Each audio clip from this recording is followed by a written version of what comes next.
پھر رفتہ رفتہ پھیلنی شروع ہوئی، پھر خود حاکم قوموں میں داخل ہوئی، یہاں تک کہ آج سفید قومیں سفید قوم افریقہ کے خلاف اٹھ کھڑی ہوئی ہیں کہ تم کون ہوتے ہو عدل کے خلاف چلنے والے اور ناانصافی کرنے والے. تو یہ ہوا تو چلتی ہوئی دکھائی دے رہی ہے، یہ دن بدن پھیلتی چلی جا رہی ہے. سینکڑوں قومیں آزاد ہو چکی ہیں اس عدل کے تصور کے نتیجے میں، اور اقوام متحدہ اور دوسرے ادارے وجود میں آ رہے ہیں، ایمنسٹی انٹرنیشنل بن رہی ہے، دوسری چیزیں متحرک ہو رہی ہیں. اس لیے خدا کی تقدیر اس طرح تدریجاً فیصلے کیا کرتی ہے. دیکھنا یہ ہے کہ اس ہوا کے چلنے کا آغاز ہوا کرے اور وہ پہلے سے بڑی قوت میں زیادہ قوت کے ساتھ، زیادہ شدت کے ساتھ، زیادہ محسوس ہوتی ہوئی آگے بڑھ رہی ہے کہ نہیں بڑھ رہی. اگر مسلسل یہ رخ ہے تو پھر کسی کا حق نہیں کہ مرزا صاحب سے وہ توقع رکھے جو کبھی خدا نے پہلے نہیں کیا، اور یہ ان کو کہہ سکے کہ ان معنوں میں بھی تم سچے نہیں ہو، عدل کی کوئی ہوا دنیا میں نہیں چلی اور کوئی سلسلہ نہیں جاری ہوا جس کے نتیجے میں ہم کہہ سکیں کہ آخر دنیا عدل تک پہنچے گی. دوسرا پہلو ہے عیسیٰ علیہ الصلوۃ والسلام کے متعلق یہ تصور کہ قیامت ان کے ساتھ جڑی ہوئی ہے.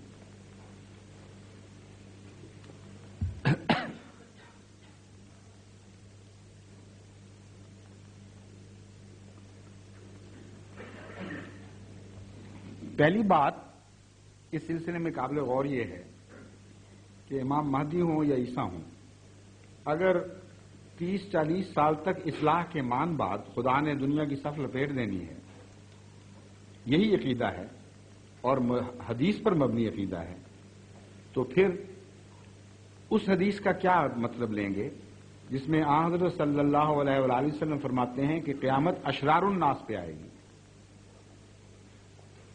ان لوگوں کی خدا صف لپیٹے گا جو سب سے زیادہ شریر ہوں.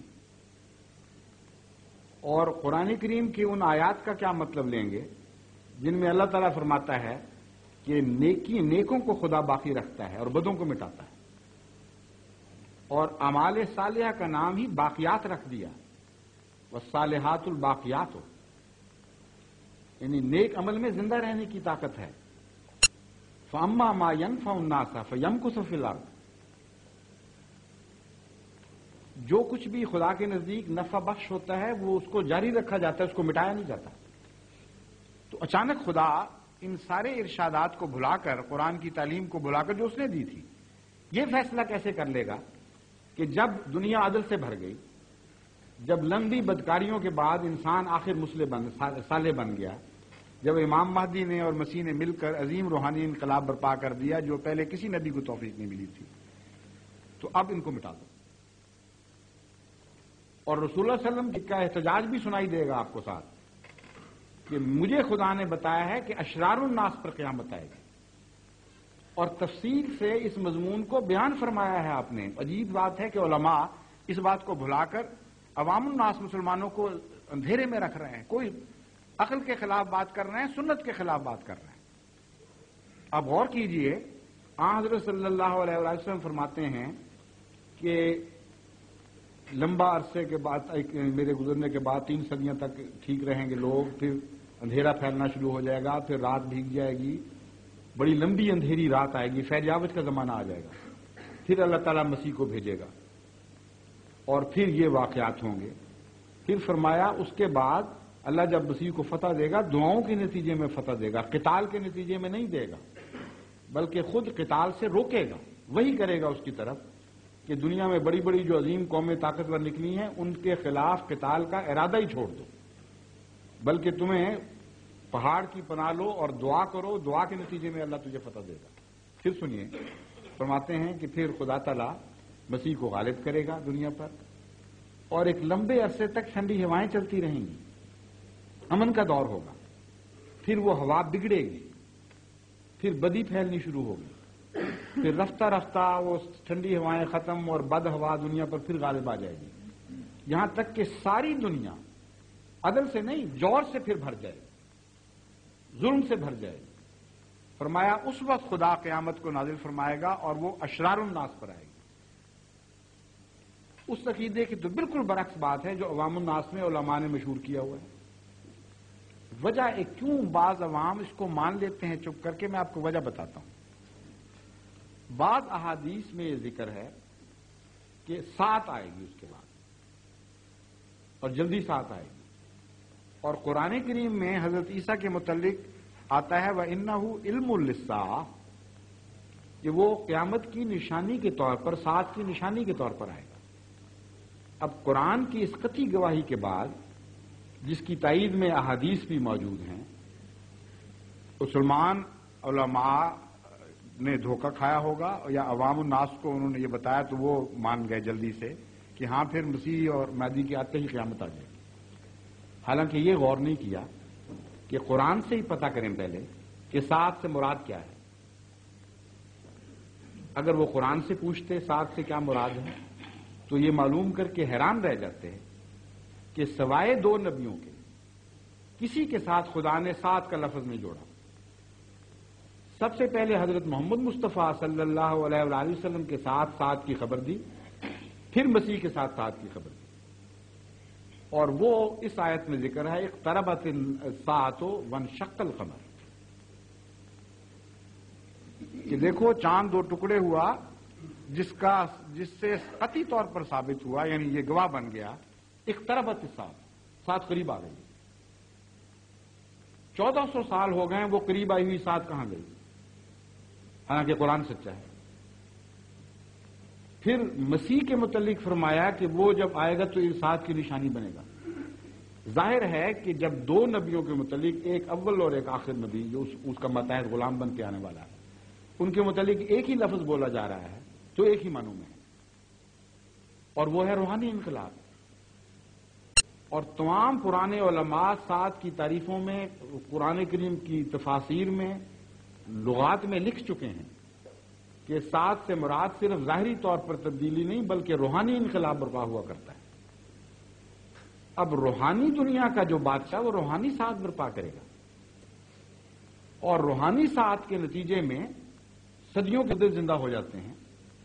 چنانچہ قیامت کا جو ہمارا تصور ہے سات کا آخر پر، وہ یہی ہے، ایک طرف وہ موت کا اعلان کرتی ہے، دوسری طرف زندگی کا اعلان کرتی ہے، صرف موت کا اعلان نہیں کرتی، اعلان کرتی ہے آؤ اب تم زندہ بھی ہو جاؤ، سور پھونکا جاتا ہے۔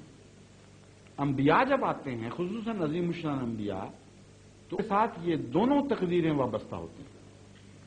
سب سے عظیم الشان سات جو آئی ہمارے عقیدے کے مطابق وہ حضرت اقدس محمد مصطفیٰ صلی اللہ علیہ وآلہ وسلم کی بعثت کے ساتھ آئی۔ چنانچہ قرآن کریم نے گواہی دی اقتربت الساعۃ وانشق القمر، سات قریب آ گئی، یعنی وہ انقلاب کا وقت آ گیا کہ باقی قومیں مر گئیں اور رسول اللہ صلی اللہ علیہ وسلم زندہ کرنے کے لیے آ گئے۔ اس کا ثبوت قرآن میں مزید موجود ہے۔ فرمایا ایسے وقت میں آیا کہ بر و بحر فساد سے بھر گئے تھے۔ کیا ہے وہ آیت؟ ظاہر الفساد فی البر والبحر، ظاہر کا مطلب ہے غالب آ گیا، کمپلیٹلی مغلوب کر دیا پوری طرح۔ تو فساد ایسے وقت میں محمد رسول اللہ صلی اللہ علیہ وسلم آئے جبکہ خشکی اور تری، یعنی مذہبی دنیا اور غیر مذہبی دنیا، یہ ہے قرآن کریم کی اصطلاح کا مطلب، فساد سے بھر گئی تھی اور مغلوب ہو گئی تھی۔ اور کیا اعلان کیا؟ یدعوکم لما یحییکم، تمہیں بلاتا ہے تاکہ تمہیں پھر زندہ کرے۔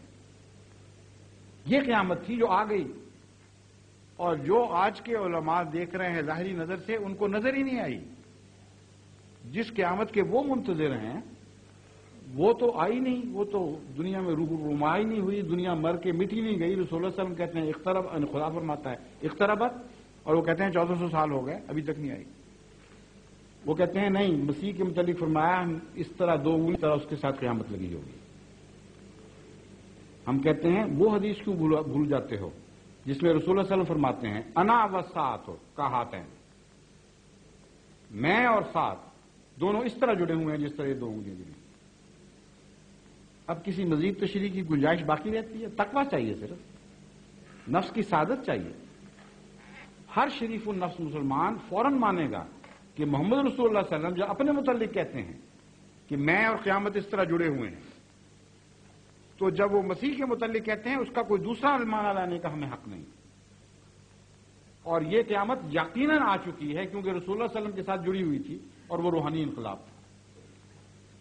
حضرت مسیح موعود علیہ السلام بانی سلسلہ احمدیہ اس قیامت کا ذکر کر کے فرماتے ہیں، یہ جو تم نے عجیب ماجرا دیکھا، عرب کے بیابانوں میں ایک عجیب ماجرا دیکھا کہ صدیوں کے مردے زندہ ہو گئے اور پشتوں کے بگڑے الہی رنگ پکڑ گئے۔ یہ کیا تھا؟ یہ ایک فانی فی اللہ کی دعائیں ہی تو تھیں جنہوں نے یہ انقلاب برپا کیا۔ تو مسیح اس کے سوا کوئی اور قیامت برپا نہیں کر سکتا، نہ کوئی اور انسان دنیا میں کر سکتا ہے، اور اسی قیامت کی ویلیو ہے، اسی کی قیمت ہے۔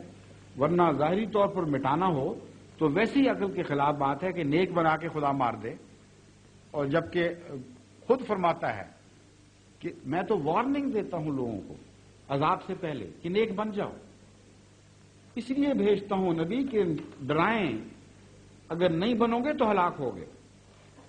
یہ نہیں فرماتا کہ نیک بنو گے تو میں ہلاک کروں گا۔